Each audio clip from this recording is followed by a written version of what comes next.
Ooh, all right. Hi, everyone.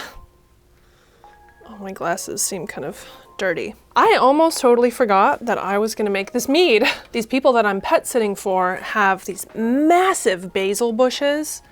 And you know, it's August 28th. It's the end of the summer. It's still pretty freaking hot in Virginia, but towards the end of the summer, and you know, those plants are only gonna last for so much longer.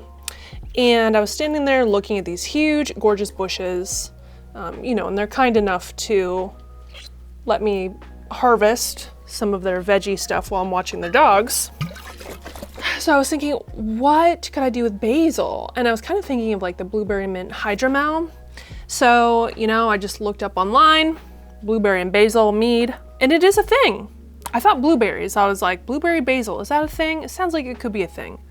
It is a thing. So if I can remember where I found the recipe, I will post it. Because I'm kind of going based off of the recipe that this person posted in a blog. It's like a mead blog. I used a quart of the organic Knudsen juice. I didn't bring the bottle down here, but I've used their stuff before. I think it's like, I don't know, I'll post a picture of it. It's just pure organic blueberry juice.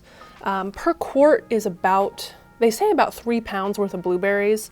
The recipe called for 2 pounds, which I was like, that doesn't seem like very much blueberry. And he put everything in primary and boiled all of it, by the way. So I was like, eh. So I put a quart in there. I added 3 pounds of orange blossom honey because I don't want the ABV to be crazy on this. I want it to just be nice.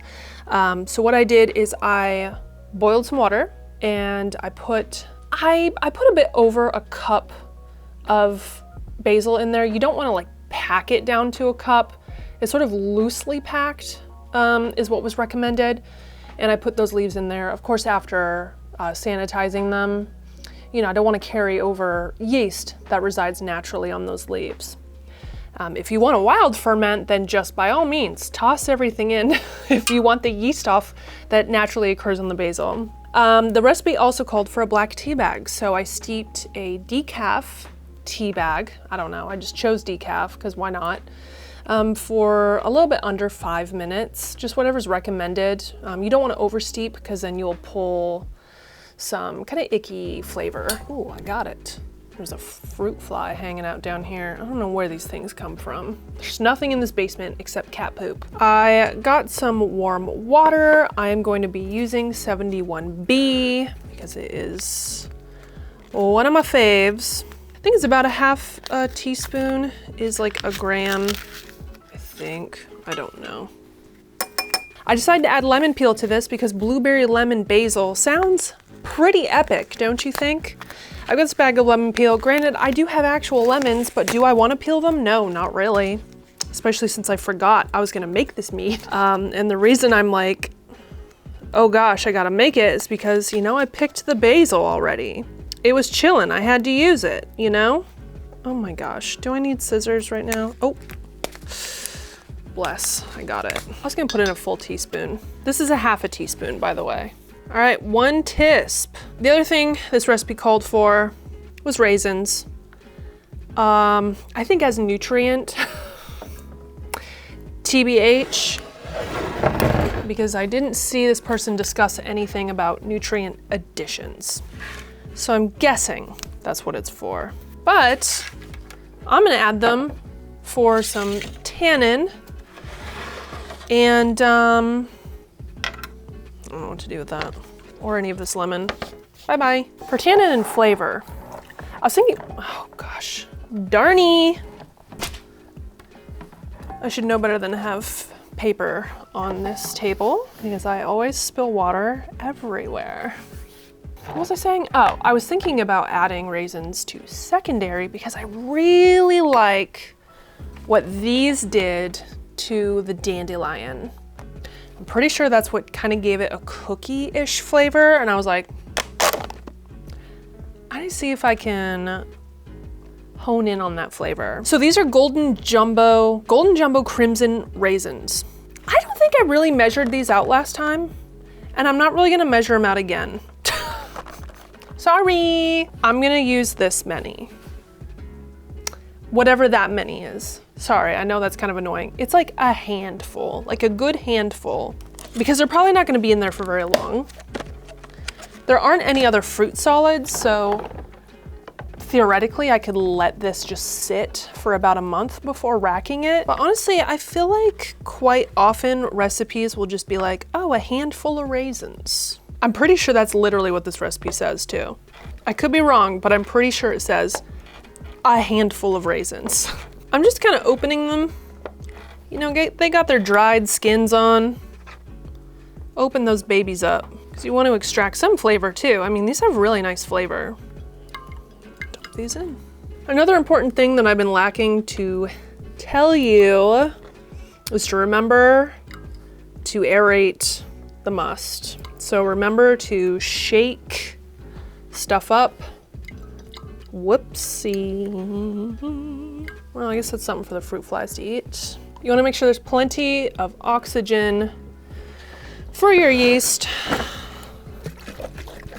feel like I could use a little bit more water than this. I need to be mindful of my yeast, of course. Pretty classic of me to overdo it. All right, I'm gonna go grab some water.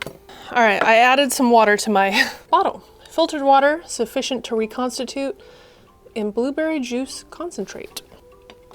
Whoops, don't want to do that yet.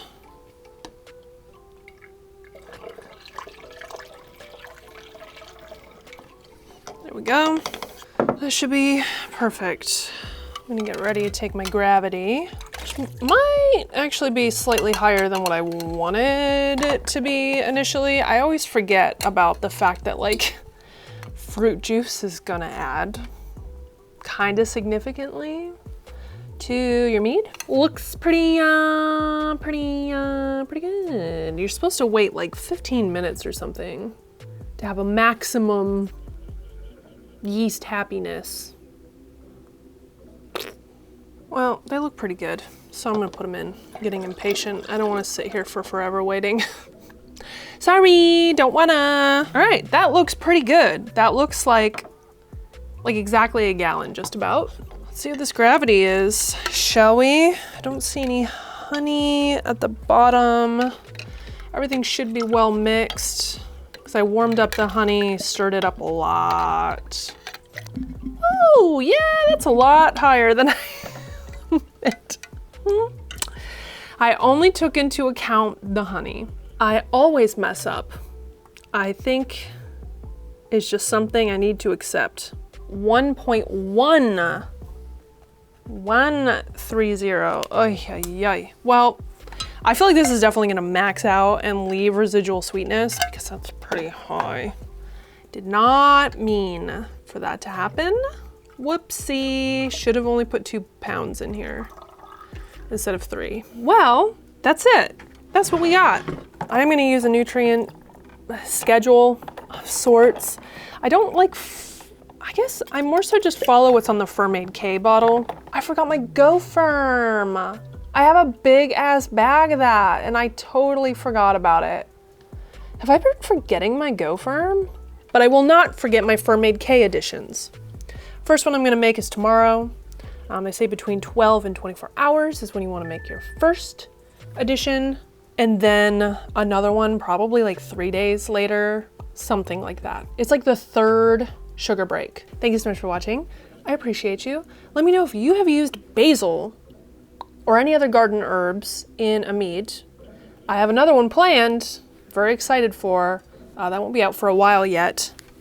I haven't made it yet, but I will be. Thank you so much for watching. Please subscribe. That would be awesome. And I'll see you next time. Bye.